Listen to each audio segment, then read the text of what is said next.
কি হয়েছে বাবা, তুমি এইভাবে কেন বসে আছো? না, কথা নেই। কথা নেই?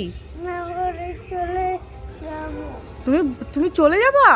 কোথায় চলে যাবা? বাড়ি চলে বাড়ি ছেড়ে চলে যাবা? আমি তো পাগল হয়ে যাবো তাহলে। ও না, বাড়ি থাকবাই না? হায় ভগবান,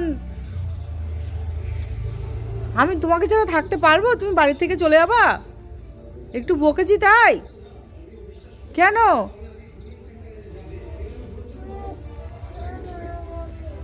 হ্যাঁ, তুমি ছেড়ে চলে যাবা? থাকতে পারবা আমাকে ছেড়ে? থাকতে পারবা? তুমি চলে যাচ্ছ? আমি ডাক দেবো?